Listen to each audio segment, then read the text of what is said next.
Welcome, everyone, to the Ready for the Draft podcast. I'm your host, Gregg Schutze. This is the first episode of the 2022 podcast series, taking a look at the draft-eligible prospects and getting you ready for the NFL draft, which isn't until April 2022, but it's never too early to start talking about the NFL draft. And I figured to kick off the 2022 podcast series, we'd actually put a bow on the 2021 NFL draft.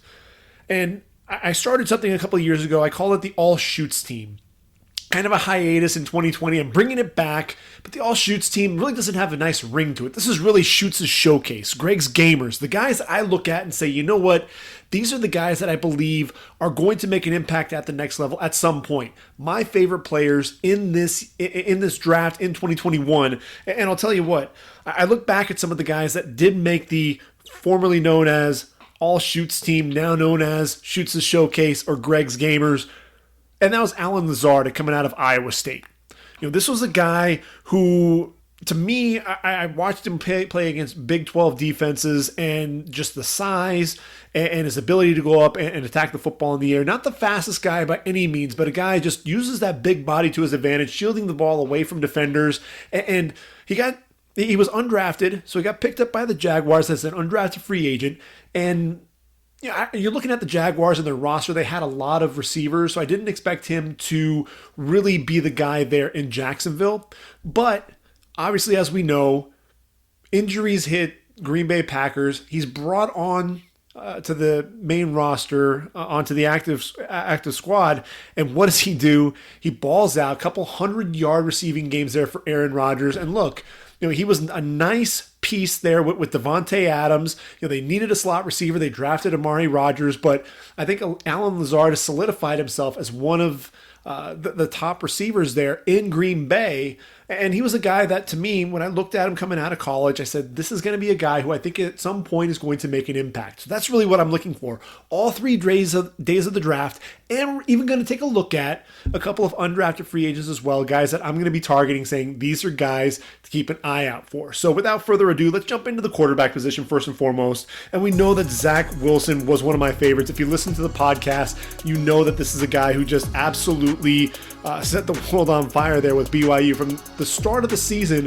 What he did against Navy, BYU blowing out Navy, really kind of set the tone for Kalani Sitake and the BYU Cougars. Look, over 3,600 yards passing, 33 touchdowns, just 3 interceptions, 73.5% completion percentage. A guy who had the arm strength pushing the football down the field, really off platform was where he was at his best. We saw where he was rolling to his left, making a throw to his right, at his pro day. Guy that with the ball placement down the field, especially putting the ball where only his guy can get to it. And there was really tight coverage as well, just perfect passes. Zach Wilson, you look at what the Jets have done. They've built that offense around him, giving him some playmakers. Brought in Corey Davis. They've got Denzel Mims, who I think is a budding star. Jamison Crowder, the veteran there in the slot. Then they get that speedster. They get Elijah Moore in the draft. You'll be hearing more about him in just a little bit. Keelan Cole, a veteran there, presence as well. And then they bolster that running game with Michael Carter in the draft. They picked up Tevin Coleman from San Francisco. And I really like what they've been doing. They also brought in Elijah Vera Tucker at left guard to play alongside Mekhi Becton and Morgan Moses to play right tackle. They've got George Fant, who can play inside and outside. Dan Feeney was brought in from the Chargers as well. So a lot to like with what the Jets are doing under first-year head coach Robert Saleh. And he brought in Mike LaFleur to be his West Coast style offensive coordinator. I think it's a perfect fit for Zach Wilson. To me, he's a guy that I think is going to make an impact at the next level. Who else is on my list? How about starting at number 3 there with Trey Lance, going to the San Francisco 49ers. I actually had this picked when the Niners were sitting there at number 12. Didn't think that they were going to go all the way up to 3 to get Trey Lance, but he ended up being the guy. Look, just 1 year at North Dakota State. You really can't count 2020's just that single game against Central Arkansas. But this is a guy, 28 touchdowns, 0 interceptions, 1,100 yards on the ground as well. He was a big kid, very strong arm, tremendously athletic. He's the new age quarterback. It really looks like a guy who could be the next Josh Allen. When you look at San Francisco and what they have around him, he's got a quarterback by the name of Jimmy Garoppolo that he can learn from for a couple of years before he steps into things, and I really think he needs that. I think he needs some of that additional development. Didn't really get that at North Dakota State. Didn't get to have a couple of years under his belt, be a little bit more seasoned. Not many starts under his belt. But when you look at the offense, he's got a lot of talented receivers. They brought in Mohamed Sanu to play with Brandon Ayuk and Deebo Samuel. As long as they can stay healthy, he's got a nice tight end there in George Kittle. Running game, they've got 5 or 6 running backs. They really have a stable running back by committee. That offensive line is back and intact. They actually bring in Alex Mack from Atlanta to play center. So I really like what they've been doing there in San Francisco. And look, he's got a head coach in Kyle Shanahan who understands offenses. You saw what he's done with Matt Ryan. You saw what he's what he's done with Kirk Cousins. And really, Kyle Shanahan, he's a smart guy. He's getting with the times. He knows that the league is really moving to these athletic quarterbacks. And I love the fit. I love what's going to happen there. Give him a couple of years, and then we'll be talking a lot more about Trey Lance and what he can do there in San Francisco. My last guy is going to be Justin Fields going to Chicago. And I'll tell you what, when Chicago drafted him at number 11, he didn't look very happy. You could tell in his interview, he just didn't look happy, the look on his face. And for a second, I thought, well, maybe it was because he was going to Chicago, but he's really bought in and really has kind of adopted Chicago. And you could tell that the fans there love him. So really, I think it was the fact that it was the 4th quarterback taken, not even in the top 10. And I look at Chicago, he can learn from Andy Dalton, he can learn from Nick Foles.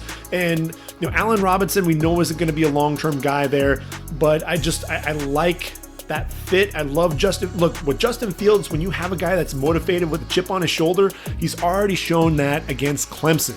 He had a terrible game against Clemson, a season prior. And really, when I say that, he did everything he could, laid it out on the field, threw a couple of picks, and ultimately wound up losing that game. Comes back a year later, motivated. They had it up on the screen, the score of that game, and he comes out and had his best game of the season. Really, the part that worries me about Justin Fields was when the lights were brightest, he struggled. He struggled against a lot of ranked opponents. That's really where you saw a lot of his numbers start to drop, because he was phenomenal against teams that he was supposed to do well against, guys that were unranked and opponents that really struggled. And then when it came to stepping up, he wasn't able to do that. He proved that he could do that against Clemson, and a highly motivated Justin Fields is a dangerous quarterback. I really like that fit, and he's going to learn from some veterans there, the stopgap quarterbacks for him, and I love that fit. Moving on to the running back position. If you listen to my podcast, I'm a huge fan of Najee Harris. Why? This guy's the most complete running back in this draft. Don't let anybody fool you with anybody else. Najee Harris can run through you, he can run by you, and ask Nick McLeod, he can jump over you as well. This guy has tremendous hands. You watch, the concentration, his ability to track the ball, soft hands. We saw that in the national title game, his ability to reach back with one hand and then secure it. And then the lateral agility, his ability to put the foot in the ground there at the sideline and cut back inside, ultimately get a touchdown out of that. And then the pass protection. He understands where he needs to be. Understands that, hey, if I need to go across the formation to pick up a blitzing linebacker or up the middle to get a linebacker that's coming through the A-gap. He understands all of that. Very intelligent player. Look, Pittsburgh had to kick him out of the weight room because he was working out so much there. He's a guy to me that is motivated, a guy that's going to go in there. And look, Steelers, it's all about blue collar, right? Just really physical running game. We saw them with Franco Harris, Jerome Bettis, even with Le'Veon Bell for a time. And I think they're getting back to their roots, and having Najee Harris, that's the future of that offense. I love that pick there for Pittsburgh. And I mocked it as well, him going 24 overall. Both of the Carolina running backs, North Carolina Tar Heels, Mac Brown bringing in thunder and lightning. He saw that when he was at Texas going up against Reggie Bush and Lendell White at USC. Brings his own there to UNC, and from LA to Chapel Hill, you've got Javonte Williams and Michael Carter, two guys that I'm looking at. Yes, Schutze showcase, absolutely. Why? Javonte Williams, he's a bigger back than Michael Carter, and really what I love about him He's 5'10", 212 pounds, but he's solid. He welcomes contact. The contact balance is tremendous. You see the vision, his ability to make plays, not only in space, but find those holes and get to it in a hurry. I like the burst out of him. He has the speed to go the distance, and he's a pretty good receiver coming out of the backfield as well. And what I really like about him, you look at Denver right now, they've got Melvin Gordon. They've got, Royce Freeman. They don't have Phillip Lindsay anymore. No longer on the roster there. And really, when I look at, Javonte Williams, he's going to share the backfield with Melvin Gordon, and that's okay with him. He can still do what he can do. You saw that against Miami. Even though Michael Carter had a 300-yard game, he still put up over 200 yards against the Hurricanes as well. So I don't worry about him going to Denver and not being able to showcase what he can do right off the bat. But I'll tell you what, Michael Carter going to the Jets in round 4, the second pick in round number 4. I had mocked Michael Carter going to the Jets for some time and kind of went away from that. And it was more so just because the Jets, you're looking at the running back by committee, and I was thinking that maybe at some point they'll go ahead and get a running back, but I thought it might be a little bit later in the draft. And I actually have Michael Carter going higher, basically around higher in the draft. So, I missed out on that opportunity. But when you look at the Jets and what they have, LaMichael Pirine, Tevin Coleman, Ty Johnson, Josh Adams, a lot of veterans, but a lot of guys that have kind of underachieved. Tevin Coleman had a couple of good years there with Atlanta, struggled in San Francisco, especially with the injuries. I look at Michael Carter, and he's not the biggest guy in the world. We know that. He's 5'8", 201. He's powerfully built, though. And you see that he's like a ping pong ball. Or a pinball, if you will, just bouncing off a contact. Just nobody can catch this guy because he bounces off that contact, that low center of gravity, drops the hips, the spin moves, and then his ability, the speed to go the distance. He's an improving receiver, needs to work on the route running a little bit, but he's a guy that I look at this team, and he's a guy I think that can take a hold of that starting spot in New York. And you pair him up with Zach Wilson. I'm really excited to see what can happen there for Michael Carter. You move a little bit further down in round number 4, another guy that I like is Chuba Hubbard. This was a guy who I think he bothered me a little bit with the way that that the feet were terrible. I thought that this was a guy who really couldn't create coming off the line of scrimmage. He's not going to really make you miss in the hole. But what he does do, he excels in space. And that's really where I look at Joe Brady there in Carolina, and he's backing up Christian McCaffrey, and he's really going to be asked to make some of those plays on the outside. I think this is going to be a guy that's going to be catching the ball. He's going to get, Joe Brady's going to get creative. And I look at a guy like Clyde Edwards-Helaire, what he was able to do for him there at LSU. I think not only is Christian McCaffrey going to have a big year, but I'm expecting Chuba Hubbard to not only be the backup, he's going to secure that spot, but then he's also going to be a guy that's going to be making a lot of plays in space. Show off those hands, and if you can catch that football, he's going to end up making a nice impact there. I love that fit. Makes a lot of sense to me. Now, if we move later on into the draft, we go all the way down to round number 7, the 29th pick in round number 7, going to Green Bay, Kylan Hill. Now, what I love about Kylan Hill, and I'm kind of surprised that he fell as far as he did, but what I love about Kylan Hill is he's versatile. And what I mean by that is he was the bell cow for Mississippi State, over 1,200 yards, led the SEC in rushing, and then he comes back. Mike Leach is now the head coach of the Bulldogs. Joe Moorhead's out. The pirate, the mad pirate there, Mike Leach, is in, and in 3 games he had 23 receptions. So you definitely know that he can catch the football out of the backfield. He's one of the better pass protectors in this year's draft. I look at Green Bay, you've got Aaron Jones, you've got A.J. Dillon. They need a third running back now that Jamal Williams is gone. I think Kylan Hill is going to end up being that guy. And even if he loses out to Dexter Williams or Patrick Taylor, I think somebody's going to pick up Kylan Hill. And I think he's going to be a guy that ultimately is going to find not only a home, but a guy that's going to share a lot of the workload and be able to showcase his ability as a pass catcher as much as anything. So moving on to the receivers, and obviously when you talk about the wide receivers in this year's draft class, you have to start with Jamar Chase. 6 foot, 201, and look, everybody talked about how spectacular Devontae Smith was, right? Coming out of Alabama, Heisman Trophy winner, but look, Jamar Chase was Devontae Smith before Devontae Smith was. 84 catches, over 1,700 yards, 1,780 to be exact. That's 21.2 yards per reception on 84 receptions. Incredible. And 20 touchdowns. He and Joe Burrow put on a show, under Joe Brady, and look, they get to recreate that in Cincinnati. I love this fit. And honestly, for a while, I was looking at that and had Ja'Marr Chase mocked going number 5 overall. Ultimately changed up and went with Penei Sewell, thinking, well, they got to protect Joe Burrow because of the knee. But I should have known better, because you also saw them trade for Thaddeus Moss, who was his tight end at LSU. They're surrounding him with a lot of familiar targets in that offense.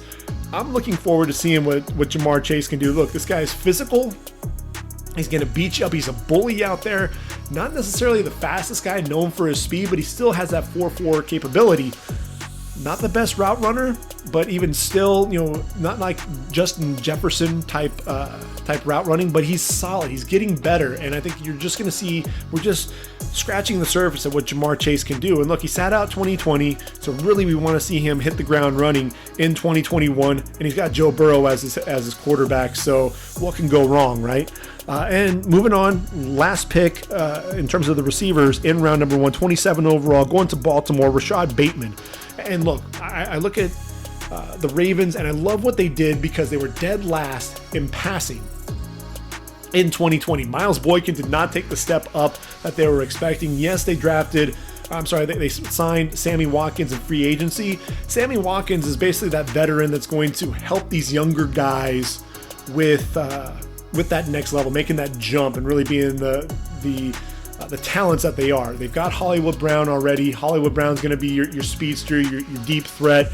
Rashad Bateman's the guy who's going to be that all-around receiver. I ultimately expect him to end up taking over that starting spot for Sammy Watkins. And look, Rashad Bateman in 2019 was the Big Ten wide receiver of the year, over 1,200 yards receiving, and a guy who is so adept at that slant. He's so good winning off the line with his footwork, with the hand usage. He wins with those slants, and you just see him slant after slant after slant, but then he uses that and sets up the double moves. A lot of the sluggos, he's setting guys up, the route running, he's savvy there.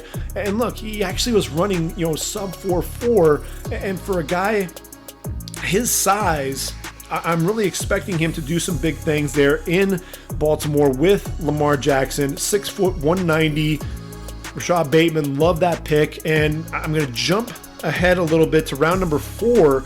Tylan Wallace. A lot of receivers taken ahead of this guy, and I'm really surprised, because this was a guy, as a sophomore, was a Biletnikoff Award finalist and just dominated the competition. Battled some knee injuries, and I think that's ultimately why he did fall. Still had 900 yards while battling the knee injury in 2019. 2020, also really getting back from that knee injury, suffered some other just nagging injuries, still over 900 yards. But what I love about Tylan Wallace is, he showcased his ability to run sub 4.4 at the Exos Combine, but it's the physicality. He loves contact. He plays so much bigger than his size. You'd be surprised that he's only 5'11", 194 pounds, but a guy who just loves to elevate, go up and over you, a guy who he draws in that contact, and then that late separation, his ability to jump back and high point the football, angling himself away from the DB. Love that pick for Baltimore. I look at Tylan Wallace. He could end up being that number 4 receiver, ultimately fit in as that number 3 receiver once Sammy Watkins moves on. I mentioned Elijah Moore sitting there in round number 2. Second pick of round number 2. I actually had him going in the first round, so I was a little bit of a surprise that he fell. But look, Jets, they needed a speedster in the slot. Jamison Crowder is more of a 4'6" guy, a guy who's going to be more of a possession receiver. Elijah Moore, 5'9", 178 pounds, over 1,100 yards receiving, 8 touchdowns in 2020, a Biletnikoff Award finalist. He's going to be a favorite target of Zach Wilson. Look, Zach Wilson loved to hit Dax Milne, his guy in the slot, a guy that could get vertical, and I think a more explosive receiver like Elijah Moore is going to see that football coming from Zach Wilson early and often for sure. De'Ami Brown, 19th overall pick in the third round, going to Washington. The Washington football team did a great job here. He's 6'1", 189 pounds, and really what Washington was looking for, they needed to get a guy to pair up with Terry McLaurin. And I like what they did bringing in Curtis Samuel. I thought that was a great pickup there, but they needed another speedster to stretch the defense. Adam Humphries is not going to be your answer. He's going to be more of a slot guy. Kelvin Harmon's battled injuries, but he's not a vertical threat. Antonio Gandy-Golden, if he's able to come back from his injuries, he's a big target. So you're not really expecting him to be that guy that's going to stretch defenses. De'Ami Brown, if he can get those hands under control. He had some untimely drops coming down the field. If he can shore that up, I love that pick. And I would be remiss if I didn't also speak to Terrace Marshall Jr. Towards the bottom of round number 2, the 27th overall pick there in round number 2. And Terrace Marshall, look, 6'3", 205, a guy who was the third receiver for LSU under Joe Brady, so there is some familiarity coming to Carolina, reuniting with his offensive coordinator. But what Terrace Marshall was able to do, he still put up over 700 yards receiving as the number 3 receiver behind Justin Jefferson and Jamar Chase. And so when you look at him this year, I'm sorry, it was just under 700 yards. He went over 700 yards this year. Didn't have the quarterback play that he did, obviously, in 2019, but still ended up putting up double-digit touchdowns for the second year in a row. But what I mentioned about him being the number 3 receiver, that's what he's going to be in Carolina, possibly even the number 4 guy. When you think about it, you've got Robbie Anderson and you've got DJ Moore catching passes from Sam Darnold, and you've got a healthy Christian McCaffrey. I think this is going to be a great fit for Terrace Marshall, and I think he's going to end up having a nice rookie season being surrounded by all of those guys. I'm going to give you one last name, and that's Amon-Ra St. Brown. So look, Amon-Ra St. Brown, 7th pick of the 4th round, and Amon-Ra St. Brown, look, speaks 5 languages, very intelligent player, the brother of Equanimous, Cyrus St. Brown, and his father, former Mr. Olympia. This is a guy who is going to be a workout warrior in the weight room for days, but what I love about him is the savviness. He knows where the holes are in the zone, understands the route running ability, and he's just so smooth. Very, deceptive speed, because he's just a smooth athlete, just a smooth player. And he's going to Detroit. And Detroit, you look at Jared Goff and you look at the relationship that he's had with a guy by the name of Robert Woods, who is also a Trojan receiver. I think Amon-Ra St. Brown can have that exact same chemistry, and it's something, to me, it just makes a lot of sense. 6 foot, 197, similar body type to Robert Woods. I love that fit there for Detroit. They get him in round number 4. I thought that was a round later than he was actually going to come off the board. So definitely good value there. Moving on to the tight ends. And look, come on, Kyle Pitts. This dude is an absolute freak of nature. I would have loved to have seen him pair up with Julio Jones, but obviously that wasn't going to happen. So this is going to be a favorite target for sure of Matt Ryan. Look, 6'6", 245, a guy that's running in the 4.4s. 43 receptions, 770 yards, nearly 18 yards per reception and 12 touchdowns. Only played in 8 games because of that concussion. Lewis Cine, as he was going up the seam, took a huge hit there, targeting penalty. And, Kyle Pitts, look, he's got, this 7-foot wingspan. Just put the ball anywhere near this guy and he's going to haul it in. And when you watch him, he set up, Kelvin Joseph, one of the better corners in the draft, set him up coming up the seam, and really just made that subtle move to the outside. And once he opened himself up just a little bit, took advantage of it, went vertical, and ran right by him for a touchdown.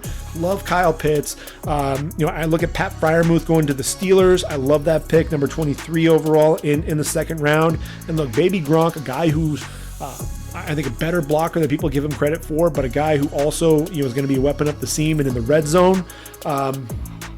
And 2 other guys to make mention of. I love Noah Gray, out of Duke, going to KC. He's going to be the backup there for Travis Kelce. And what I like about him, Noah Gray's not the biggest guy. He's 6'4", 240 pounds, but he has tremendous hands. A guy who runs really well, and a guy who I think is ultimately, he's going to benefit from playing with Patrick Mahomes. I think you're going to see a guy who's going to be one of those fantasy sleepers, when it's all said and done. And then the last tight end taken in round number 5, no less, a guy from the Central Missouri Mules. That's right, the Central Missouri Mules. You heard that correct. Zach Davidson. This is a 6'6", 6'7" tight end who plays like a receiver, runs really well, has tremendous size. And he's a guy, look, he needs some polish, obviously, but he has really good speed. I think he runs away from defenders. You saw that on tape. But he's able to go up and make the contested catches, the 50-50 balls, and he's going to Minnesota. Now that Kyle Rudolph is gone, they need a second tight end to go with Irv Smith Jr. And I think Zach Davidson's going to be that guy. Look, this guy was also the backup punter for the Mules. So, a guy who's not going to be much of a blocker right out of the gate, so they're going to have to work on that. I think Tyler Conklin's going to be really the guy that's going to be more of the blocking tight end. This is going to be a guy. Keep an eye out for Zach Davidson. I'm a big fan. Moving on to the offensive line. And Penei Sewell and Rashawn Slater. Two guys who we haven't seen play this decade. Think about that. Now, granted, they played in 2019, but still, they haven't played this decade. So with Penei Sewell, they're at Oregon, a guy who, look, Outland Trophy Award winner, I believe at 19, only one sack given up in over 1,300 snaps, a guy who's so physical at the point of attack. I thought that Cincinnati could have used him either as a tackle or a guard. Look, Braden Sheriff, he has a similar body type to the All-Pro guard coming out of Iowa, but Penei Sewell, I love the footwork. Overall, a guy who can get out of his stance, can get low, and then that kick slide, phenomenal. There are draft nicks that are out there that really want to pull up some of the reps where he does trip over his feet or ends up falling down. But look, this guy still, even with the footwork, only gave up one sack in over 1,300 pass attempts. And when I look at Sewell, if he, just think about how dominant he can be if we clean up a little bit of that footwork. Really love that. He's going to be playing at right tackle opposite Taylor Decker.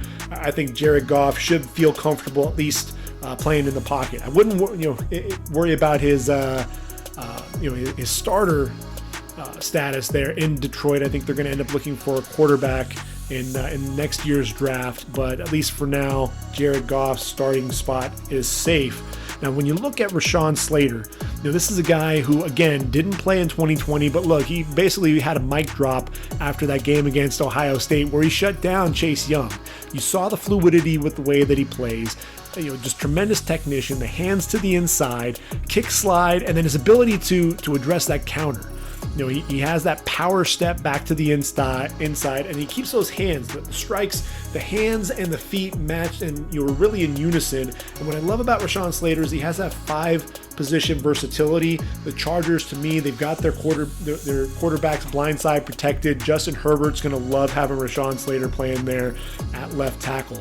Now look, I look at Chicago. I knew that I predicted that Charles Leno would end up being a cap casualty. He's now in Washington, and they needed a left tackle. They went after Tevin Jenkins, who is, I think, the most physical offensive tackle in this year's draft. At least the guy that played in 2020. He's 6'6", 317 pounds. People forget. Yes, he played right tackle for Oklahoma State for the majority of his career, but he was actually playing left tackle in 2020 when an injury forced him to move to the right side. I think he's going to be a guy that's going to be very physical. They get that running game going with David Montgomery, and I think Justin Fields is going to have a guy that's going to be protecting his blind side for quite some time. Now, I look at Liam Eichenberg, just 3 picks later, the 10th pick in the second round out of Notre Dame, one of the most consistent offensive tackles in 2020. I think he and Brady Christensen were 2 phenomenal tackles. This is a guy, didn't give up any sacks. You see the knee bend, natural knee bender, a guy who moves really well, but it's really the hands. He's known for his hands, the power in his hands, the striking ability, and his ability so consistent to get those hands, keep those hands inside.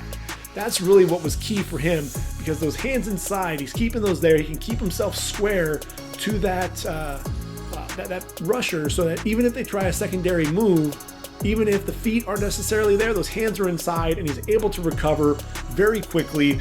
He's going to the Dolphins. You've got Austin Jackson at left tackle. You've got Liam Eichenberg on the right side. And look, he's going to end up protecting Tua's blind side, because remember, Tua's a lefty. So I love this pick there for Miami in round number 2. Dylan Radins going the 21st pick in round number 2. Ryan Tannehill hopefully will finally get a right tackle to replace Jack Conklin. I think Dylan Radins, he's got the power, especially in the running game, being able to just drive guys off the football, power drive blocker, but he has some athleticism. I think he struggles a little bit with speed, but he's going to be playing opposite Taylor Lewan. I know that they're going to want that physicality with that running game with Derrick Henry. Love that pick, love the fit. And then I look at Brady Christensen. I mentioned him earlier, round number 3, going to the Carolina Panthers. And look, Carolina has Cam Irving that's probably going to start at left tackle, but a guy who has that versatility to play guard or center. So ultimately they can really work on the lower half for Brady Christensen. I think he's more of a finesse tackle, a guy who sets up really well, has these long arms, sits down, extends those arms, hands inside, and able to really move with this man. Doesn't generate a ton of movement because of that lack of that lower body strength. I think you should get that shored up a little bit. He's going to beat out Greg Little, for that left tackle spot. If you move Cam Irving to the inside, I think he's the guy that's going to be playing there in Carolina for a long time. So that's really, are my picks there for the offensive tackle position. If we move inside to guard, Elijah Vera Tucker, they're out of USC, 14th overall pick. Now, when you think about Elijah Vera Tucker, AVT in 2019 was a left guard playing alongside Austin Jackson, who was the 18th overall pick in the 2020 draft. Now, he was named the offensive lineman MVP, even with a guy who ended up going in the first round playing next to him. Now, fast forward one season, 2020, he's playing left tackle, and I thought he more than held his own. This is a guy who I think is a very fluid mover. He really only struggled with speed dealing with Kayvon Thibodeau, and I mean, there's a reason why he's going to be a top 3 pick in this draft, the 2022 draft. As we get into that talk, you'll be hearing a lot about Kayvon Thibodeau, but he's very smooth, excellent feet. I like that pick. I think, he really fits as a guard. He has that Pro Bowl caliber. The Jets traded up to get him, and really they're looking to protect Zach Wilson. I mean, look, you've got Mekhi Becton, you've got AVT. They bring in Morgan Moses on the right side. I think George Fant's going to end up playing right guard. They're doing all the right things there in New York. Love that pick. I also like Aaron Banks going to San Francisco. 16th pick in round number 2. And what I love about this, I actually had it mocked coming off the board there in round number 3. So it was a round earlier.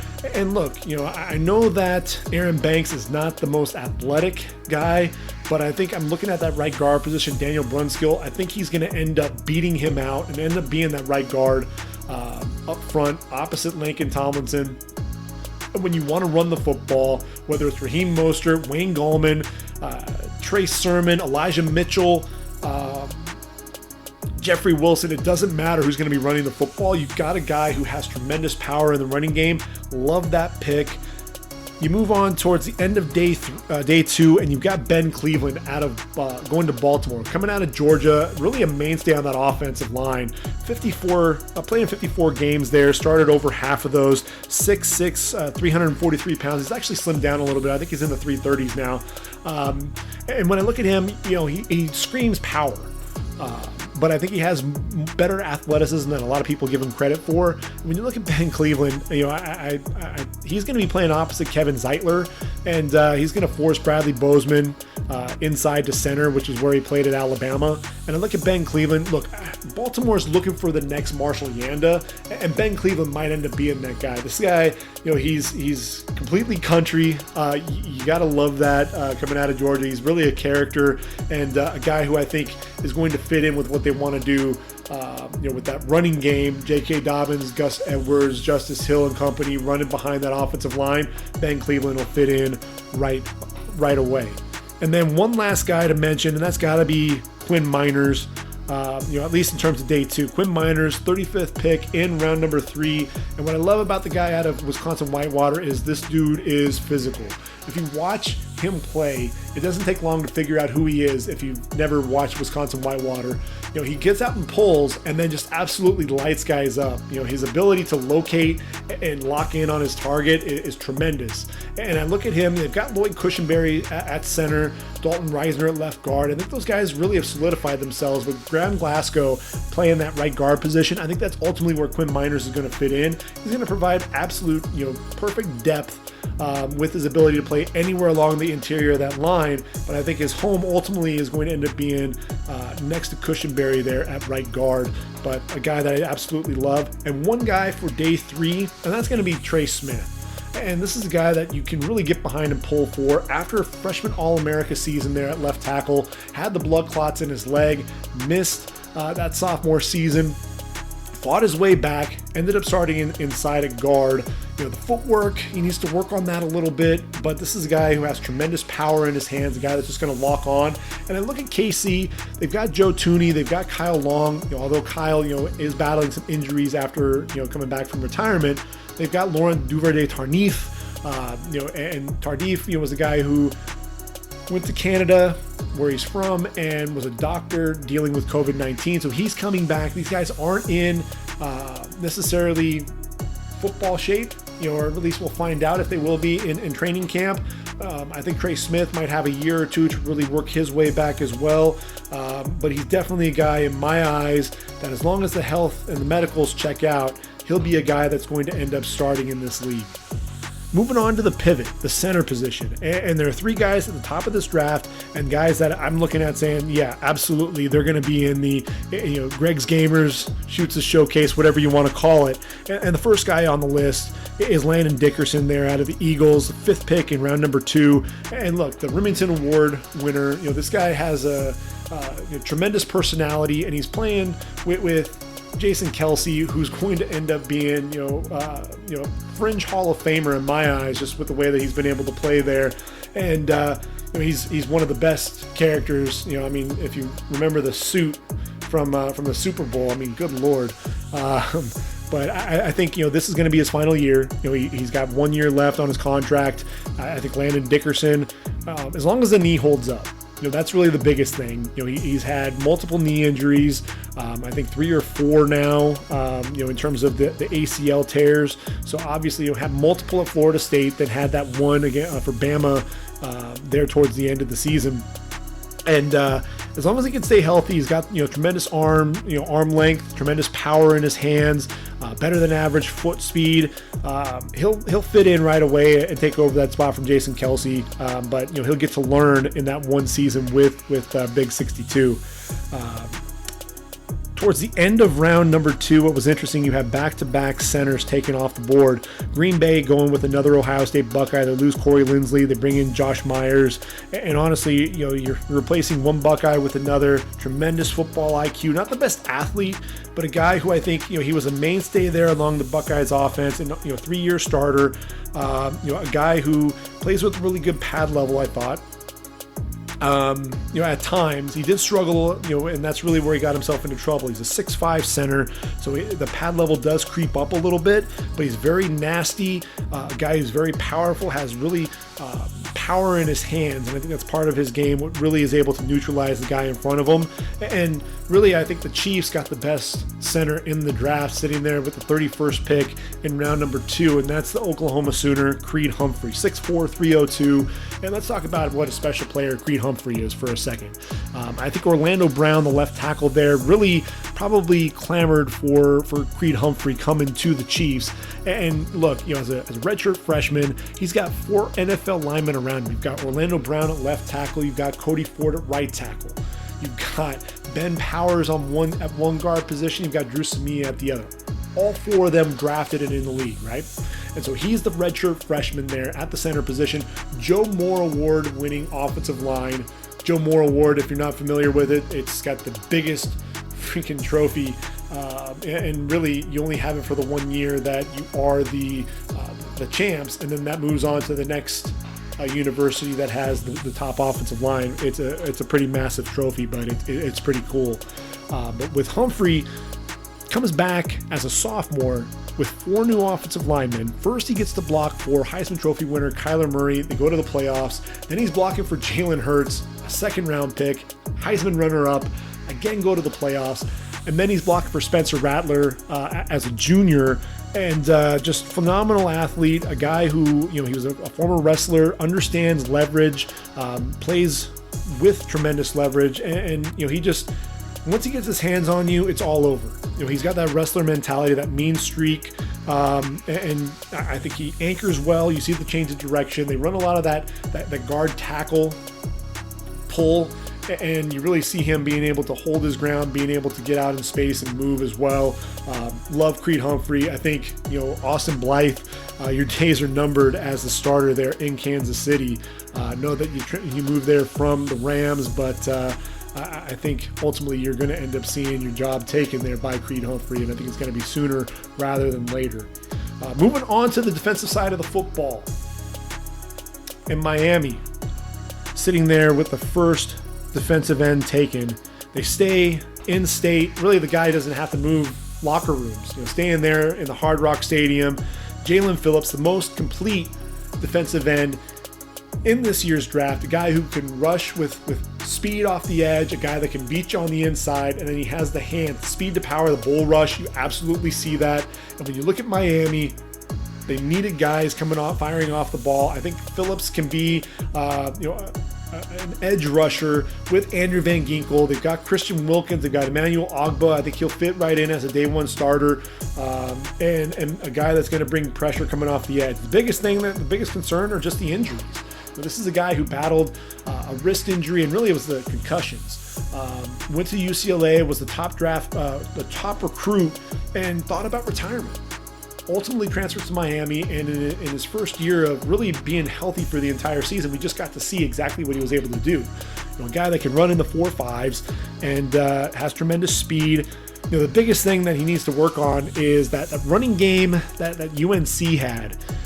And just time and time again, Jalen Phillips got caught inside. He always wanted to take that inside rush, and really it was an easy read for both Javonte Williams and Michael Carter to make. They'd see that and they bounce it to the outside, and with him crashing down, there was nobody on the outside, and they were able to take off for big plays, or maybe they just have to make one defender miss, and they were able to do that time and time again. He got himself into trouble. He's got to learn that, but a guy who I know is definitely going to be crashing off the edge early and often. I love what the Colts did, bringing in Kwity Paye and Dayo Odeyingbo. Neither one of them are on my All-Schutze team. Greg's Gamers, the Schutze Showcase, whatever you want to call it. But they needed to address that pass rush. Danico Autry gone and Justin Houston gone. You get a couple of guys. Dangbo's coming off of that torn Achilles, not really going to be expected to do a whole lot coming out. But I just like the fact that when you look at what Indy was looking to do, they needed to shore up that pass rush, and I thought they were able to get that done. So I thought that was really a smart play. But the guy that I'm a big fan of actually was taken 7 picks after Odeyingbo, and that was Carlos Basham. Boogie Basham, coming out of Wake Forest. He's a big dude, and 6'3", 274. I kind of likened him at first to AJ Epinesa, and I went, whoa. No, this guy is way too explosive for that. He's got tremendous power. A guy who's got a 400-pound bench press, 600-pound squat, and a guy who just plays like a man possessed coming off the edge. He also has tremendous power in his hands. And look, didn't have the best season in 2020, just 4.5 tackles for loss. But prior to that, had 29 tackles for loss in 2018 and 2019 and 14.5 sacks. A guy who has a nose for the football, 7 forced fumbles in his last 2 seasons for the Demon Deacons. I look at the Bills and what they want to do up front. They brought in AJ Epinesa a season ago. Is more of a power guy, not going to be much of a speed rusher. You got Ed Oliver on the inside. Jerry Hughes and Mario Addison are both over the age of 30. They drafted Gregory Rousseau in round number 1, and they get Carlos Boogie Basham. I love this pick. I think it's great value for them, and ultimately what you're talking about is a trio of Epinesa, Rousseau, and Basham, and I think Basham may end up being the best of the bunch. Round number 3, Joseph Osai. Come on, the guy out of Texas, a guy who, you look at his stats and you're like, all right, well, 15 tackles for loss, 5 sacks, but no, this guy was living in opponent's backfields. And this is a guy, he needs to do a better job timing the snap count, to be perfectly honest with you. This guy seemed to jump off sides all the time, but a guy who just tremendous effort and tremendous speed coming off the edge. He's a tremendous athlete, a guy who played linebacker for a time, also was an edge rusher there for Texas, but they need an edge rusher to complement Trey Hendrickson. Look, Hendrickson, 13.5 sacks in New Orleans, but he was playing opposite Cam Jordan. Can he do it on his own? Probably not. But they bring in Joseph Osai. They've got Sam Hubbard there as well. I think that this was a tremendous pickup and a guy who I think is going to make an impact early there at the defensive end position. When you're talking about impact, there may not be a guy in this draft who meant more to his defense in 2020 than Ronnie Perkins for OU. And when I say that, number 7 was suspended for 5 games due to the marijuana test that he tested positive for prior to the Peach Bowl. He and his running back, Ramondre Stevenson, both sat out those 5 games. And look, this is a defense. They lost to K-State and Iowa State, and they looked lost. This was a team, Alex Grinch, shaking his head. I mean, they look like the defense under Mike Stoops. And then number 7 shows up, and it completely changes the game. His energy, the team was feeding off of it. This is a guy who had a relentless motor coming off the edge. You saw that the power in his hands, one of the more complete pass rushers in this draft. He's not the biggest guy, and that's really the thing that I think may have caused him to fall just a little bit. He's 6'3", 253, but you see the power in his hands. He's very disruptive, getting up the field, very good shooting gaps, getting off blocks as well.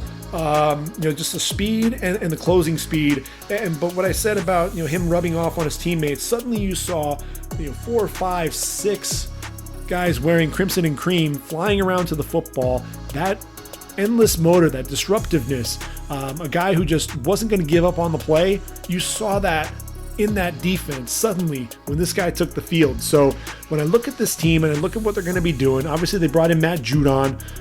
They've got Anthony Jennings there as a pass rusher as well. Kyle Van Noy was brought in. They've got Chase Winovich. So they've already got a lot of guys that can get after the passer. But I think Ronnie Perkins is going to be someone who wants to get him out on the field, give him his chance. I think Ronnie Perkins is going to have a big year.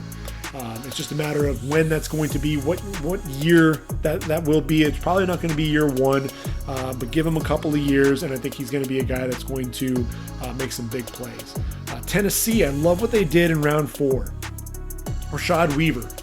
And Rashad Weaver, everyone talks about Patrick Jones, and I like Jones going to Minnesota to pair up with Neil Hunter. But when I look at Tennessee, they've got Danico Autry. They brought him in. They've got Jeffrey Simmons up front, but they need a guy who's really going to be a threat rushing the passer. And what I love about Rashad Weaver is this is a guy tremendously productive and a guy that just doesn't quit. A guy who battled some injuries. That knee injury was really a big issue for him. 6'4", 259, and in 2018.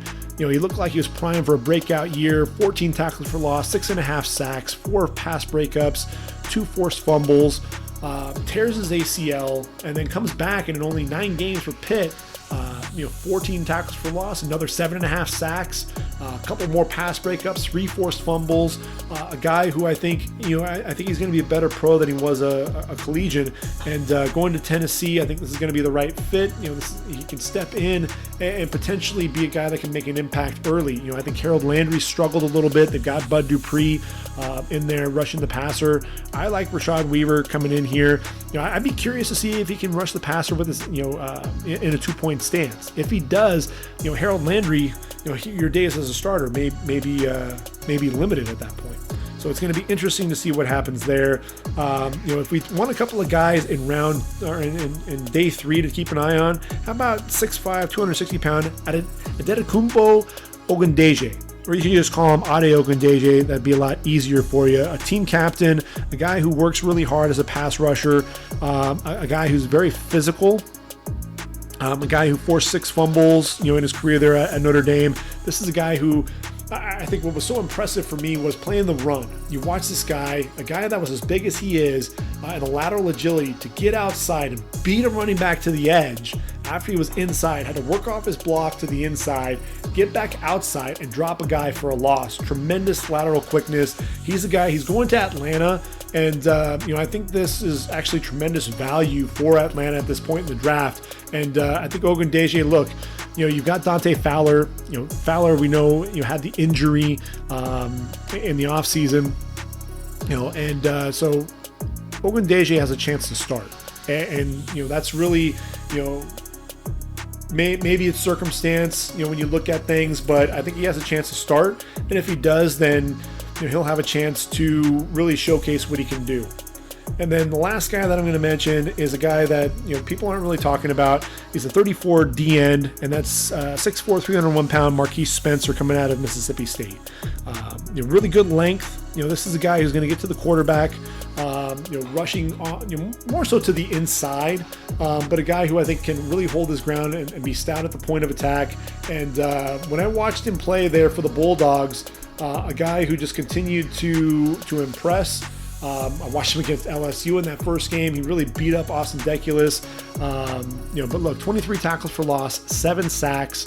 Like I said, he's really more of a 34 defensive end, so it's kind of unfair to put him in the conversation here with the DNs because he really played more of a defensive tackle position for Mississippi State. But a guy who I think has a chance there in Denver. Denver, always on the lookout for some additional DNs in that 34 defense there that Vic Fangio runs. They've got Shelby Harris back. Draymond Jones is there, but I think this is a guy, in Marquise Spencer who can work his way into it, not only into the rotation, but could challenge Jones for a starting spot when it's all said and done. Moving on to the defensive tackle position, there are a couple of guys that I like in this draft. One of them is obviously Aleem McNeil, tremendous athlete there coming out of NC State, 6'2", 317 pounds, and a guy who just the athleticism, a guy who against Virginia drops back, had basically 3 guys blocking him, but able to elevate, get his hand in the air, tip the ball to himself, and then return the ball 18 yards for a touchdown. I look at them, they've got Michael Brockers, and then you've got Levi Amuzurike and Aleem McNeil. I love what Brad Hopkins is doing with the Lions up front defensively. And Aleem McNeil is going to be a guy that I think is going to, make some plays in opposing backfields. A guy that knows how to get after the quarterback and is stout against the run. There aren't too many guys in the league that are like that. And that's why Aleem McNeil was taken as high as he was. He was taken in round number 3. This wasn't a really deep defensive tackle class. But look, 17.5 tackles for loss, 10 sacks, 5 pass breakups, a couple of forced fumbles in his career for the Wolfpack. He's the guy to keep an eye out for, as is Milton Williams. Physical freak, 6'3", 284, a guy that was running a sub-5, 440. And I think it was 4.84, when I think about it. But he's going to the Eagles. And let me tell you a little bit more about this guy. Again, 6'3", 284, 19 tackles for loss, 10.5 sacks in just 3 seasons at Louisiana Tech. And just so explosive coming off the football. A guy who I think is going to be shooting gaps and get into the penetration. A guy that's going to play a lot like Geno Atkins at that 3 technique.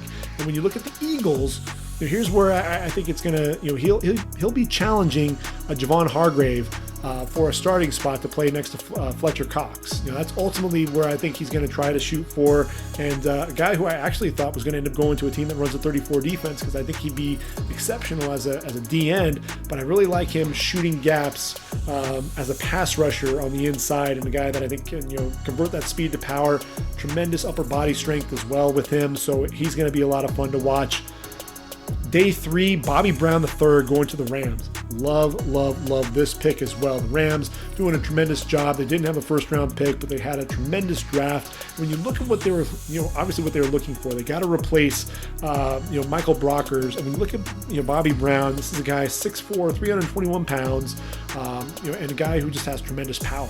When you think about power, you think about Aaron Donald. I look at Bobby Brown, and he might be backing up, Aaron Donald, but I could also see him challenging A'Shawn Robinson opposite Donald. And then you got Sebastian Joseph Day there at nose tackle. I think Greg Gaines is probably going to be his backup, but Bobby Brown, look, he's 6'4", he's a little bit taller than you might expect there at that nose, but a guy who I think he has that tremendous power, like I said, and a guy who can definitely drive his man into the backfield, be very disruptive coming off the football. And what you love is being able to, jack that guy back and really have either the running back or the quarterback with no place to go. And that's really what he does very well. He has tremendously long arms, good burst coming off the ball, 7.5 tackles for loss and 5.5 sacks in 2020 as a junior. I think he's a guy who's going to end up starting before it's all said and done there for the Rams. And as we look further into the draft, 2 more guys that I've got to talk about. One, Davion Nixon going to Carolina in round 5. Really a huge surprise. I mean, if you watched this guy return a touch, an interception for a touchdown against Penn State, the athleticism that you saw out of such a big man I'll tell you what, when I was watching Iowa, I was trying to watch some other guys on that defense, and you just kept seeing 54 flash time and time again. It was just a second season there at Iowa, but really a guy that had that breakout season. 13.5 tackles for loss, 5.5 sacks, that 71-yard interception return for touchdown. He reminds me of Geno Atkins because of that quickness coming off the football. 6'3", 313 pounds. And when you talk about Carolina up front, again, I love what Matt Rule is doing. He addresses the defense last year with Derek Brown and Yetur Gross-Matos. He drafts J.C. Horn there at that cornerback position. Then he comes back. He's got Bravion Roy playing opposite Derek Brown, and he brings in Davion Nixon as well. When you think about that, those are a couple of very athletic defensive tackles, guys. That really they don't get enough credit for their athleticism, and I think it's going to be a lot of fun to watch that defense continue to grow, especially with Brian Burns leading the way. Phil Snow has to be incredibly lucky to have a front four that's really shaping up the way that it is. Green Bay in round number 5 gets another one of my favorite players in up front, and that's Tadarius Slayton. TD Slayton, obviously you've got Kenny Clark playing at the nose tackle position. I would have loved to have seen Green Bay go after an end, because TD Slayton's going to be that nose tackle. Maybe you take Kenny Clark. Maybe they're expecting him to move to a 34D end, and they play him and TD Slayton together. Because TD Slayton, let's not get mince words here. He's 6'4", 330 pounds. He's going to be that nose tackle, a very powerful run stopper, controls the middle of the line of scrimmage. You see him collapse the pocket as a pass rusher as well. Tremendous arm length. That's one of the things. He can remain engaged and use that one free arm to just bring a guy down. He has that tremendous strength to bring a guy down. Green Bay didn't do enough, I didn't think, in the draft up front. But I think adding TD Slayton at least is going to be a guy. You have to get your best players on the field, and I think he and Kenny Clark playing alongside one another at least will give them some power up front. So now we move to the linebacker position, and I realized that this was a draft where I just loved a ton of linebackers.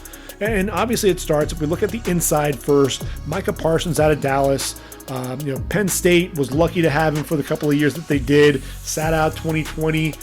Ended up being the 12th overall pick. I thought there was a chance that Micah Parsons could go to Denver.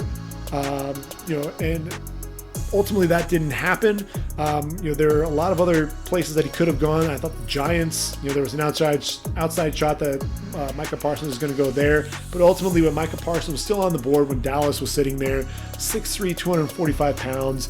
109 tackles in 2019. 14 tackles for loss, 5 sacks, 5 pass breakups, 4 forced fumbles in that season. And when you talk about him, a lot of the draft nicks out there were just talking about him as mostly a pass rusher. This is a guy who did get lost at times in coverage, but he was improving as a guy that could drop a little bit. I think initially what Dallas is gonna do is they're gonna ask him to get after the quarterback. They've got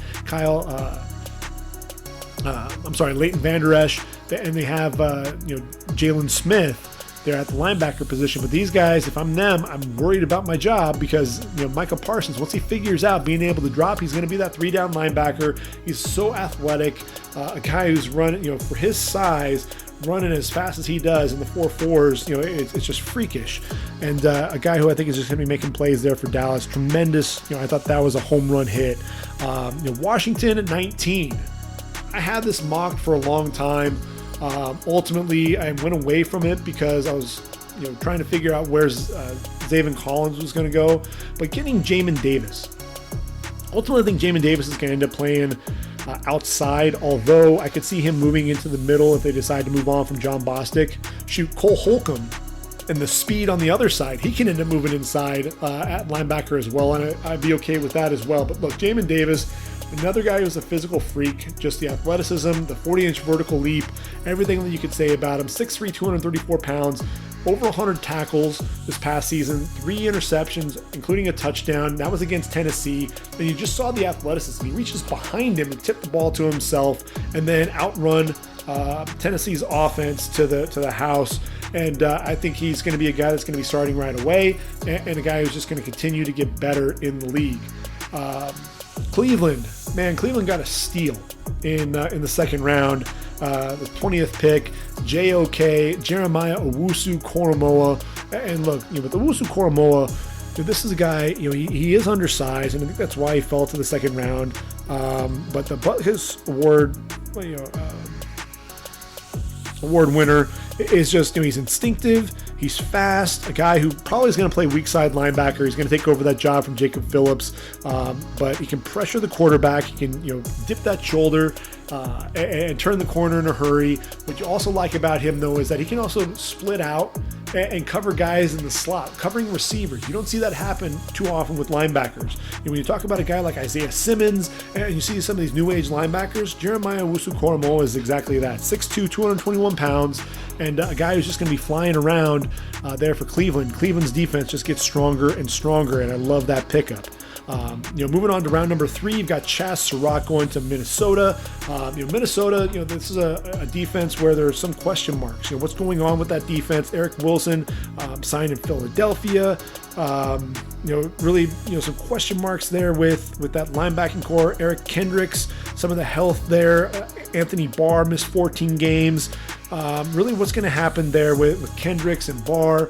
And then you've got Ryan Conley as well. I think Chaz Surratt is in a prime position with that linebacking core to end up securing a starting spot at some point down the line. And what you love about Chaz Surratt was, look, he was a quarterback there at UNC for his first couple of seasons, and then decides after his sophomore year, you know what, I'm going to play linebacker now.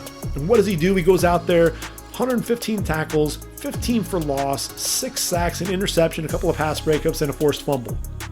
Follows that up with 91 tackles, 7.5 tackles for loss, and 6 sacks through 11 games. A guy who just, he brings that quarterback mentality to the linebacker position. And so he understands, reads that offense and understands where the football is going to go. And you see the decisiveness, you see the athleticism, and another new age type linebacker. I think Minnesota hit a home run here with Chaz Surratt for sure. I love Ernest Jones going to the Rams out of South Carolina, 6'2", 230 pounds, a guy who is just, he takes great angles to the football, a guy who is such a sure tackler, and really a guy who was a leader on the interior of that line, that linebacking core for the Gamecocks, and the Rams are desperate for linebacking help. I thought there were some other guys that maybe they go for. Really, I wanted to see them possibly go after Derek Barnes or Jabril Cox. Those were guys that ended up going on day 3 of the draft. But look, Ernest Jones, he'll end up starting when it's all said and done. Right now, Troy Reeder, Micah Kiser on the inside of that linebacking core, Kenny Young as well. But I think Ernest Jones, when it's all said and done, is going to be one of those starters. I mentioned Derek Barnes, another tremendous athlete, a guy that really put that on display at his workouts. 6 foot, 238 pounds. What I love about Derek Barnes is he's so versatile. This is a guy who's playing outside linebacker and has a pretty good year as a sophomore, and 8 tackles for loss, 3 sacks, ends up moving to defensive end, puts his hand in the dirt, 11 tackles for loss, 7.5 sacks. Then he moves inside to middle linebacker and showcases, some lateral agility, sideline to sideline range, reading the quarterback's eyes, was able to rush the quarterback, like I said, able to drop into coverage. The athleticism with this guy, to me, when I look at Detroit, they have some question marks with that linebacking core, especially, Jared Davis, he's gone. Now you've got Jelani Tavai. There are question marks about him as a second-round pick. Derek Barnes could play on the outside opposite Jamie Collins because you've got Jalen Reeves Maven there. He could end up taking over for Jelani Tavai. But I think Derek Barnes, wearing number 55 there in Detroit, I think Lions fans are going to love watching that guy play. And then one final guy on my list is Jabril Cox out of LSU. Look, 3 years at North Dakota State, was a winner there. I think it was like 45-1 or something ridiculous like that. 6'3", 232 pounds. He was a 100 tackle guy there, but a guy who just has a nose for the end zone. Had a couple of picks for score for the Bison. Comes to LSU, and what does he do? His very first game against Mississippi State, a game where LSU's defense was torched. This dude ends up picking off KJ Costello and returns it for a touchdown. Ended up with 3 total interceptions, 58 tackles, 6.5 going for loss, and a sack on the year, 5 pass breakups. Rangy, a guy who has that sideline to sideline ability, can really the man-to-man, and yes, there is some pass rush ability, but the man-to-man ability and that sideline to sideline. Another guy who's that new age inside linebacker. He's going to be a lot of fun to watch, and he's going to Dallas. And honestly, you look at Leighton Vander Esch, you look at Jalen Smith. Honestly, what you're going to see is Micah Parsons and Jabril Cox outshine that duo for sure. Moving to the outside linebacker position, again, I mentioned there are a lot of guys to like. Really my favorite player in the entire draft was Zaven Collins. Now, obviously, I think someone in Arizona is going to have to help him learn how to drive, and really, that was a rookie mistake. Ended up getting arrested for reckless driving. Let's keep a handle on things, young man. It's the first chance at the big life. This is a kid out of Hominy High School in Oklahoma, a small town. Moves on to Tulsa. Now he's going to Arizona. He's in the big city. Let's give him a pass for now. 6'5", 259 pounds. Look, the Bednarik Award winner, Nagurski. He was just a big play waiting to happen. And look, if you just think that 2020 was where he burst onto the scene, no. As a true freshman, 85 tackles, 9.5 going for loss. Follows that up in 2019, 97 tackles, 8 going for loss, and a couple of sacks. But in 2020, in 8 games, this dude was all over the field. 54 tackles, and really he was playing that sideline to sideline ability, 7.5 going for loss and 4 sacks. But at 6'4", 260, this was a guy who had the speed, the sideline to sideline ability, a guy that was able to go across the formation and chase down a running back for little to no gain, a guy that could get outside and beat running backs to the edge. Then he had the 4 interceptions. And that was the thing that, it's like, what else can this guy do?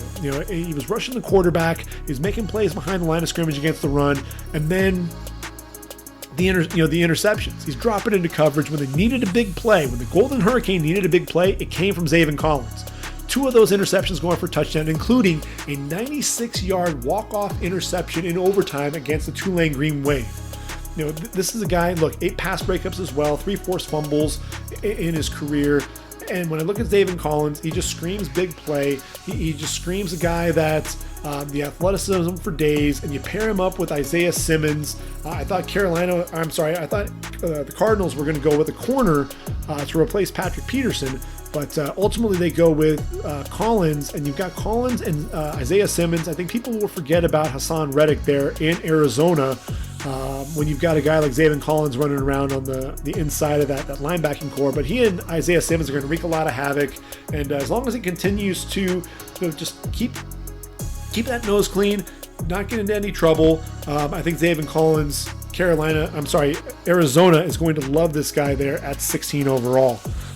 Moving on to day 2, 42nd pick in round number 3 is Baron Browning there out of Ohio State. And look, number 5, when he stays healthy, that's really the biggest concern that you have for him. But he's 6'3", 245 pounds, tremendous size, length, good speed, a guy that has tremendous motor, does a great job, against both the run and rushing the passer.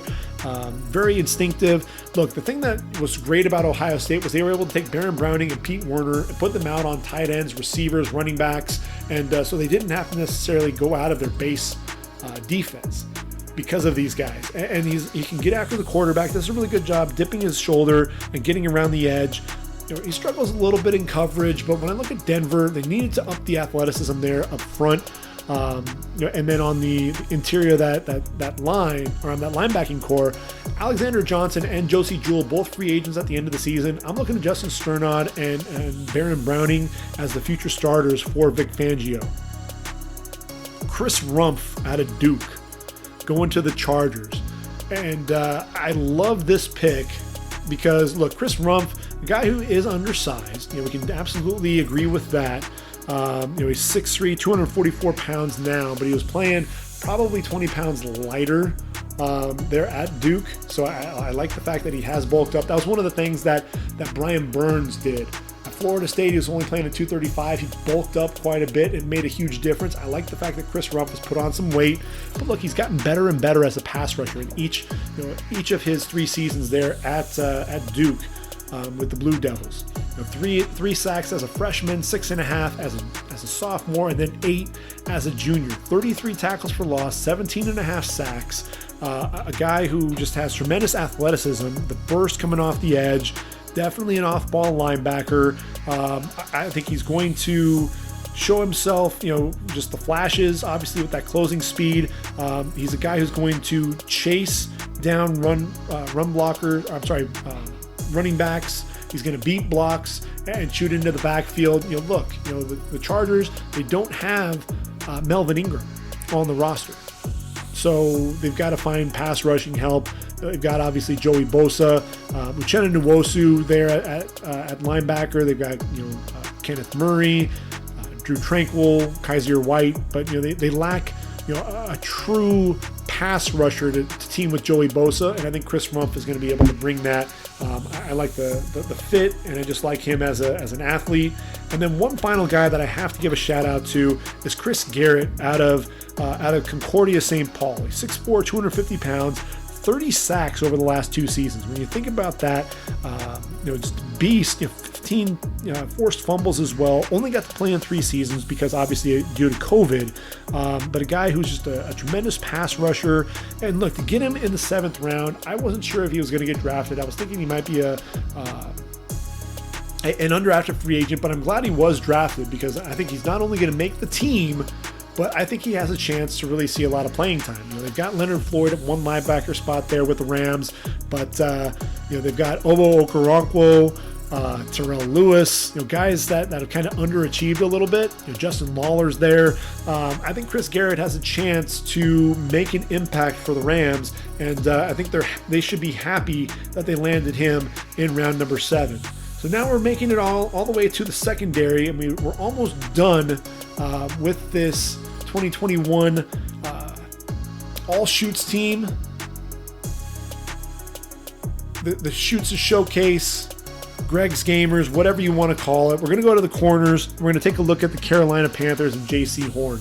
To me, J.C. Horn is the top corner in this draft class. A lot of people talked about Pat Surtain. A lot of people talked about Caleb Farley, but to me it's J.C. Horn. You've got Dante Jackson there at one corner position. A.J. Bouye is going to be your slot corner, and J.C. Horn on the opposite side. J.C. Horn, he's big, he's physical, a guy that just love to get his hands on the receiver and blanket coverage, a guy that you can play really out on an island. And when you figure you've got that pass rush that you've got and that physical front, you need to have guys on the back end that can really lock down some receivers, and J.C. Horn's going to be able to do that. 23 pass breakups and a couple of picks in his 3 seasons there for the Gamecocks. I think J.C. Horn has Pro Bowl potential, as does Greg Newsome II. Notice I passed over Pat Surtain and Caleb Farley. I think Greg Newsome at 26 overall going to Cleveland is a tremendous pickup. And why? When you look at Cleveland, obviously they have Denzel Ward, who's one of the best corners in the game. You look at the opposite side, and you've got Greedy Williams. Greedy Williams has struggled. He's battled some injuries, and he hasn't been as polished as he was when he was at LSU. So when you look at Greedy, you've got Troy Hill at nickel, MJ Stewart on the roster, but you really needed a guy that could be on the outside and pair up with Denzel Ward, especially when you're going to be dealing with a team like KC. When you're dealing with Patrick Mahomes, you need to be able to cover multiple wideouts more often than not. And so when you've got Denzel Ward, you've got Greedy Williams, and you've got Greg Newsome, I think they really have started to build that secondary, and Cleveland really smart with what they've done. So I love that pick. I love Greg Newsome there. A guy there at Northwestern who just continued to make plays. A guy that, what I've noticed every time I watched him on the deep balls out on that island, that look and lean, he really shortened the field for that receiver to make a play. He pinned him against the sideline a lot of times. And 20 pass breakups, only the 1 interception in 2020, but just a very savvy, very smooth corner. And I love that pick a lot. We move to day 2. Dallas, I know they wanted to get Pat Surtain. They ended up not getting him there in round number 1. But look, I think they're actually better for it because they not only get Micah Parsons, but then they get Kelvin Joseph. Kelvin Joseph is a guy, look, as a redshirt sophomore, led the SEC in interceptions this past season with 4, 5'11", 197 pounds. He's an explosive athlete, a guy who I think is very versatile, a guy that can play on the line. He can play off ball, tremendous top end speed as well. A guy who, look, he's going to, not afraid to come up and hit you as well. And when you look at Dallas, they needed to get a guy opposite Trevon Diggs, and I think Kelvin Joseph is going to be that guy. I look at that lineup, and I really don't see anybody that is going to challenge him for that other starting spot. So I love the pick there for Dallas there in round number 2. The Chargers, the same deal. They get Asante Samuel Jr. I mean, at the top of the draft with the cornerback position, you got J.C. Horn, the son of Joe Horn, and really the bloodlines continue with Asante Samuel Jr. His dad, obviously, played in the league for a long time. When you look at what the Chargers, the Chargers lost Casey Hayward. They didn't lose him. They let him go. But the Chargers, they needed another corner. They've got, Michael Davis was re-signed. They've got Chris Harris to play the nickel. Asante Samuel can be a nickel. He can be, can also play on the outside. Didn't have any interceptions until this past season. Had 2 in one game and 3 overall. And a guy who's he's incredibly smart. You see that football IQ coming from his father, and that's really what I love about Horn, Newsome, and Samuel is the football IQ. You see it; it just jumps off the game film. And with Asante Samuel Jr., 29 pass breakups. You see him just a nose for the football. It's a surprise that he didn't have more picks, just with that ability to get after the football. How about a guy by the name of Benjamin St. Just, the Canadian, going to Washington? And what I love about St. Just, that I don't think people really give him credit for. I mean, he's a big guy. He's tremendously athletic, and he was playing for Minnesota, so not a lot of people really took him seriously. He's 6 foot 202, but had 10 pass breakups there in 2019. Only played in 5 games in 2020. Battled some injuries, and ultimately decided he'd get ready for the draft. But when I look at him and I look at where he's going with Washington needed to get another corner. I thought that was evident. And when you look at Benjamin St. Just, I think you've got William Jackson the third, you've got Kendall Fuller, Jimmy Moreland. I think Benjamin St. Just is going to move in there as a starter. Kendall Fuller will move to the nickel, and then Jimmy Moreland will kind of be the first guy off the bench. It really solidifies that depth there along that position. And then staying in round number 3, a guy who's arguably the best pure nickel in the draft is Elijah Molden, going to Tennessee. Out of Washington, this guy's a ball hawk, just a nose for the football. Everywhere you look, number 3 was making a play. And when you look at Elijah Molden, could he play safety? Possibly play next to Kevin Byard, but I think ultimately he's going to take over that nickel spot from Breon Borders. You've got Janoris Jenkins there, you've got Caleb Farley now. Keep an eye out for Elijah Molden there playing the nickel. I think that'd be a tremendous fit. Zach McPherson going to Philly. Coming out of Texas Tech, 5'11", 191 pounds. He's instinctive, excellent body control, a guy who attacks the football really well in the air. Started at Penn State, went to Texas Tech, and he's one of those guys that just continued to flash in the Red Raider secondary. And he's not the biggest guy. I was expecting Philly to go with a bigger corner, but still he's bigger than the 5'9" Avonte Maddox, who's playing opposite Darius Slay. I think McPherson has a great chance to end up starting, which would then move Avonte Maddox over to the nickel. I think that's probably what would be the best case scenario for the Eagles. So those are my corners.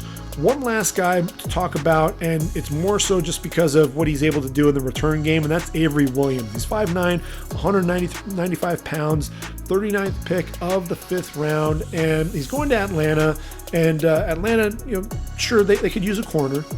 When you look at the cornerback position, they've got Kendall Sheffield, they've got Isaiah Oliver. They drafted Darren Hall in the draft from San Diego State. But what I love about Avery Williams, he's going to take over that punt and kick return ability, and a guy who just flat out flies. And so I don't know what the future holds for the return game in the pro game. really what that's going to be looking like. But this is a guy who had 9 total kicks returned for touchdown, 6 punt return, 3 kickoff return.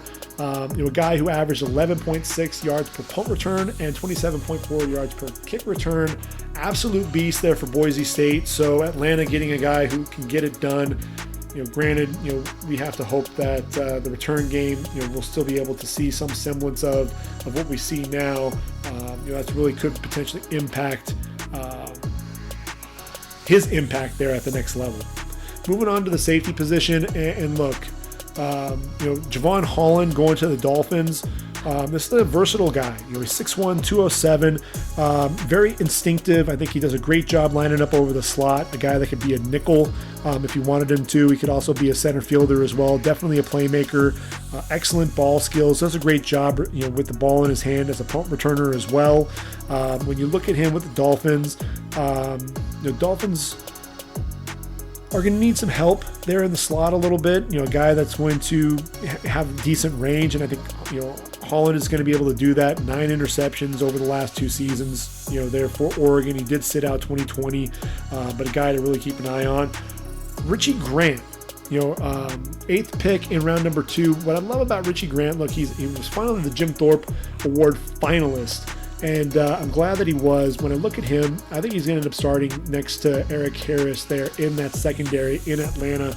But Richie Grant, the ball skills, obviously, something that just jumped off the film early on in his career. 6 interceptions in 2018 to go along with 108 tackles. I think the pressure was really on in 2019, and he only had 1 pick. Only 78 tackles, 8 pass breakups, but then he really turned it on in 2020. 72 tackles, 3.5 going for loss, had a sack, 3 interceptions, 5 pass breakups, a couple of forced fumbles. He was all over the field, just filled up the stat sheet, and a very sure tackler in the open field. Another guy who's tremendously instinctive, just a playmaker. He tracks ball well, a guy that's going to wrap up well. He's tough in run support. He's going to come up and hit you in the mouth, and a guy who I think is just going to be a solid safety for a long time, which leads us to the Jim Thorpe Award winner. A surprise that he fell this far into round 2. I thought the Raiders could take him there in round 1. He falls to round 2 for the Raiders. Trevin Merrick out of TCU, 6'1", 202. And look, Trevin Merrick, there's a reason why he won the Jim Thorpe Award. He was the most consistent and the best playmaking safety, and really, in the secondary in 2020. Had a couple of picks, 9 pass breakups, a guy who just seemed to be all over the field. Look, I think 2020 was kind of the body of work, really looking at 2019 as well, because he had 4 interceptions, 11 pass breakups, and that's really where he made his name. But a guy who was left on the island a lot of times working against slot receivers. He's a playmaker, a guy who does a great job attacking the football in the air. And look, the Raiders needed a safety, and that's really what I had him mocked to take on that spot there next to Jonathan Abram. And yes, they brought in Carl Joseph back to the Raiders. But look, when you've got a guy who's got 19 pass breakups, instinctive, excellent range, a guy that can play over the top, that can play in the box, a guy that can cover the slot, you get him, and he's going to end up starting there for the Raiders for a long time. Just feels like a Mike Mayock type guy. Top of round 3, you get Andre Cisco. This is a dude who gave up 8 touchdowns in his career. So obviously that's the big concern. But look, he's the Riverboat Gambler out there on an island. He's 6'1", 216 pounds. Andre Cisco, 7 interceptions as a true freshman. Ended up with 13 in his career, 14 pass breakups. If you recall, after 2 games, he was there in his pregame warm-ups, and one of his players ran into him, ends up tearing his ACL, out for the year. But I know that Urban Meyer was looking for a playmaker. I had him mocked to Jacksonville for a long time in round 2, and I was really kicking myself for moving away from it, because he just felt like a guy that Urban Meyer would target. And when I look at him, you've got Andrew Wingard and Rudy Ford right now as the starters penciled in there at safety. I think Cisco's going to take one of those spots in training camp. I really do. Just the ball, the playmaking ability out there on an island. I really like that. The Raiders with 2 more picks. next two safeties off the board, a couple of guys that I really like as well. Divine Diablo, 6'3", 226 pounds, out of Virginia Tech. And look, this is a guy, he's a safety. He showed his ability to cover tight ends. Really good job, breaking well on the football. Takes good angles as well. Big hitter. Very instinctive. I look at him, I think he'll end up being a linebacker. I think he's somebody who could end up being a safety. They've got a lot of safeties on the roster already. But when I look at that linebacking core, I just think of Vegas and the Raiders. I think this is a guy that's going to end up being that hybrid and probably end up playing both positions. But Nicholas Morrow getting after the quarterback a little bit. I look at Corey Littleton, who struggled. I think he'll do a little bit better in Gus Bradley's cover 3 defense, but I think Divine Diablo is going to be breathing down his neck as a potential new age linebacker, kind of sliding in a little bit there. Tyree Gillespie in round number 4, another guy who, look, this dude packs a punch. He's 6 foot 207. He's going to light you up. And the thing that I like about Tyree Gillespie is, I thought he did a good job against Kyle Pitts in the passing game. Also did a good job coming up in run support, taking on Najee Harris in the running game. So when I look at Tyree Gillespie, he's that number 3. He'll be battling Carl Joseph to be that number 3 safety on that roster.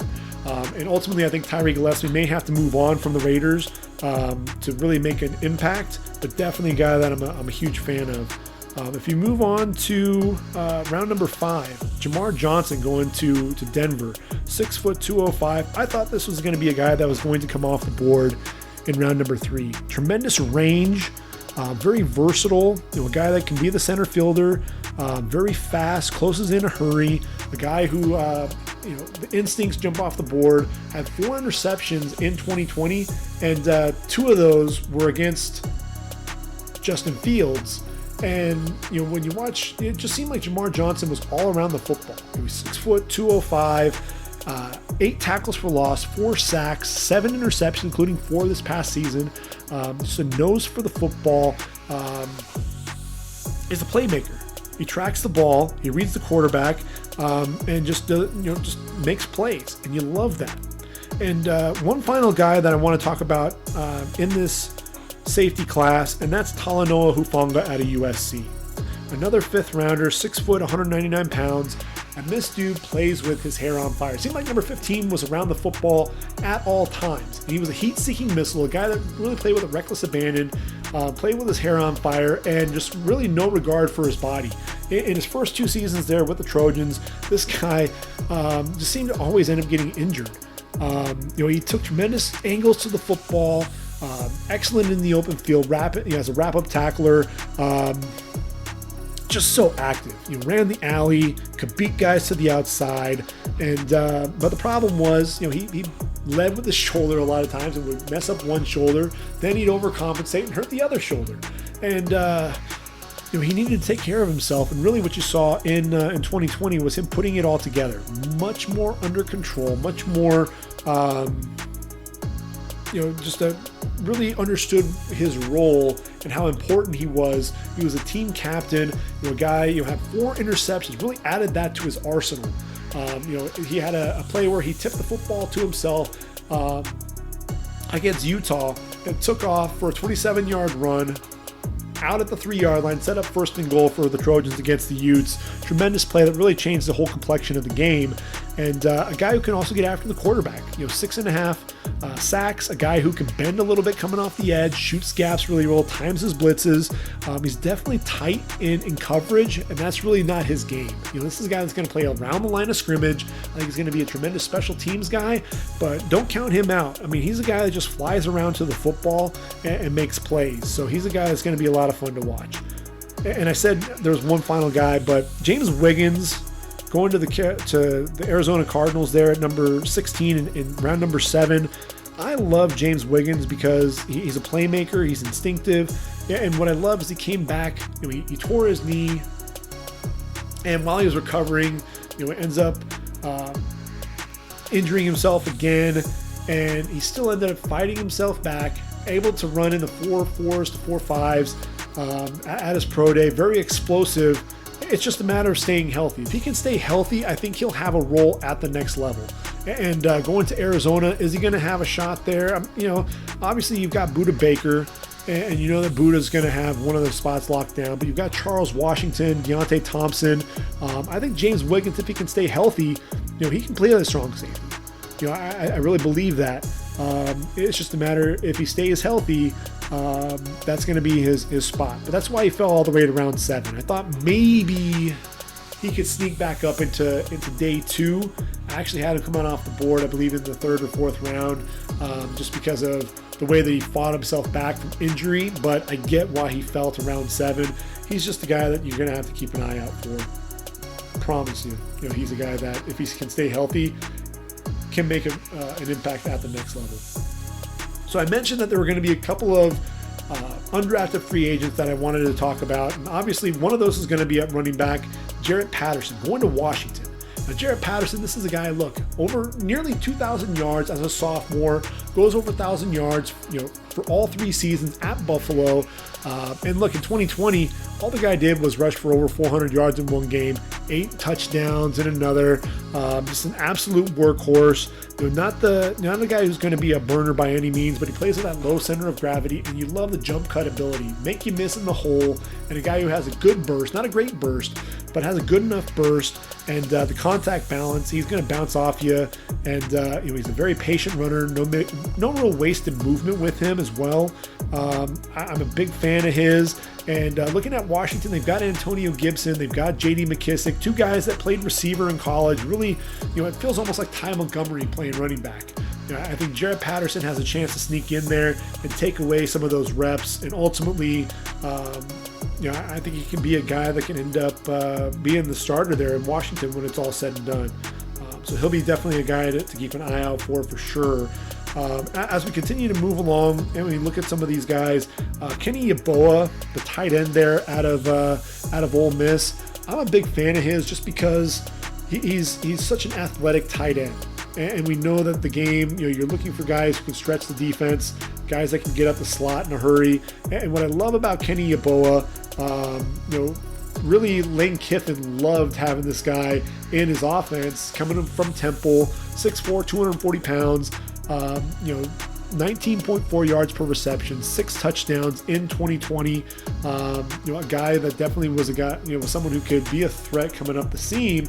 And, with Yeboah, you look at where he's gone. He's going to the Jets, and I think this is the perfect situation for him. You've got Chris Herndon, who's going to be the starter there for the Jets at the tight end spot. You've got Ryan Griffin, Tyler Kroft, not the most athletic tight ends. So if you want to have that weapon up the seam, give Zach Wilson another guy to throw to, I think Kenny Yeboah, that's a nice pick, and it makes a lot of sense there for me. Continuing to look through the class, guys that could potentially make an impact. I like Robert Jones. I think he's a guy out of Middle Tennessee State. He's an offensive lineman, a big physical guy, and what I really like there, he's going to, I believe he's going to Miami, and when I look at Robert Jones, he's a big physical dude. I was surprised that he didn't get drafted. When to be perfectly honest with you, when you look at Robert Jones, what you have is he's 6'4", 307.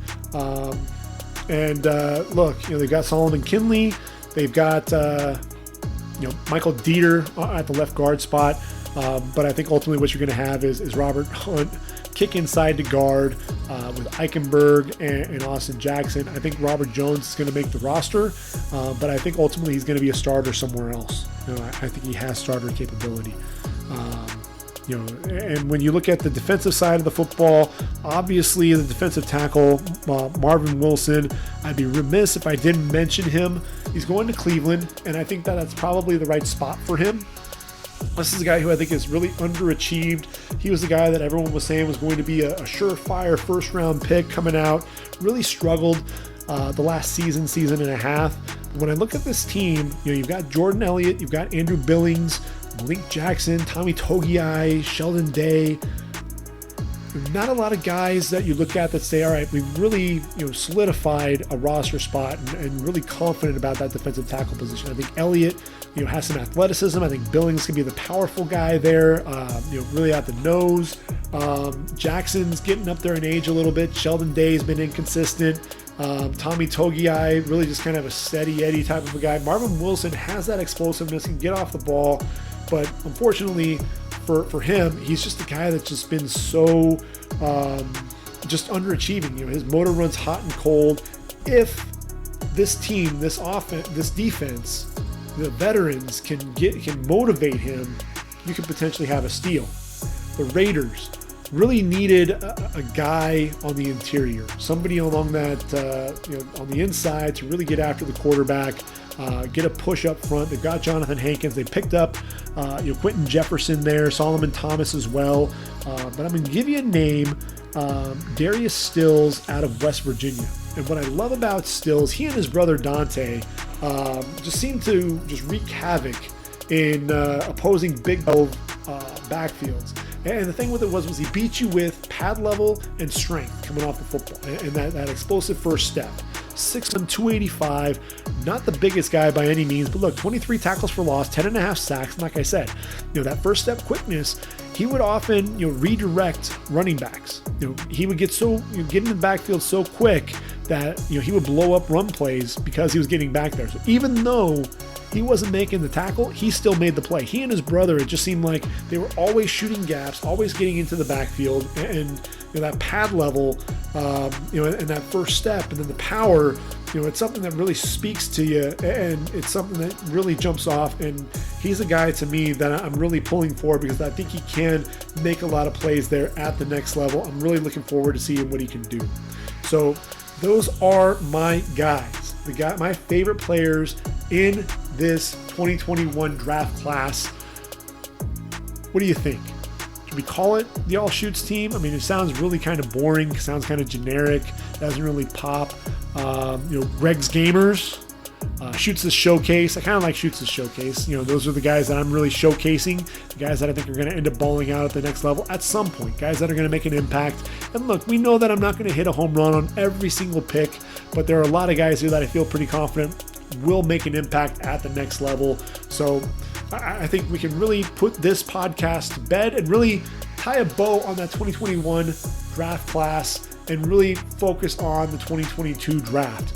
Obviously, we have the college football season coming up here pretty soon, 2021 season, a lot to get to, and here we are, we're just in July, so we haven't actually made it to the college football season yet, but we need to get ready for the season. Who are we going to be talking about? We're going to break down all of the positions, and then we'll also take a look at the top players by conference and really get you familiar with these players, guys that you really have to start looking for as we get ready for the 2021 college football season. So we'll start with the quarterbacks first.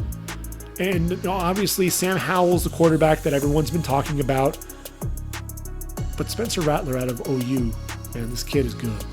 And he's a guy to keep an eye out for. I think he could end up being yet another OU quarterback taken number 1 overall. It could very well happen if he has another big year there for the Sooners like everyone's expecting.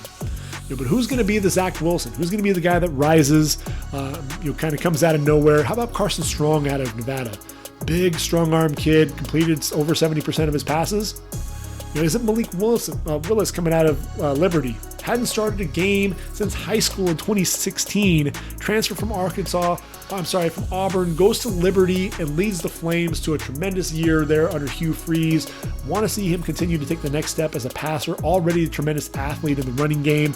He's another guy to watch out for. Then you have the veteran, Desmond Ridder. They're out of Cincinnati. He led the Bearcats, and now he's got, Alec Pierce. He's got Josh Wiley as tight end. Luke Fickell has a really solid offense. He's got a couple of dogs there in his secondary as well. So Cincinnati, I think they're going to be another formidable team coming out of the American. And then there's Keaton Slovis coming out of SC. What are we going to see the redshirt freshman who stepped in for an injured JT Daniels? Or are we going to see the 2020 version where really, Graham Harrell refused to attack the middle of the field and really Keaton Slovis was forced to try to be patient, but ultimately he would panic and try to force things and made a lot of bad decisions. So, his draft stock, it's really on shaky terms right now. You've got Matt Corral, the athlete there in Lane Kiffin's offense. He's going to be putting on a show there. So that's going to be a lot of fun to watch. There are going to be a lot of guys, a lot of quarterbacks that we'll be talking about. Phil Dracovic reminds you a lot of Ben Roethlisberger there at Boston College. So a lot to get to. We'll be covering that here coming up in the next few days. So hopefully you'll tune in for that and tune in for all of the 2022 podcast series. We're going to be breaking down all the players, taking a look at what impact they may have at the next level. So for now, we'll go ahead and call it a wrap, but stay tuned. Come back again next week and we'll do it all over again. So for ReadyForTheDraft.com, this has been the Ready for the Draft podcast. I've been your host, Gregg Schutze. Take care, everyone. Have a great week. And I am out of here.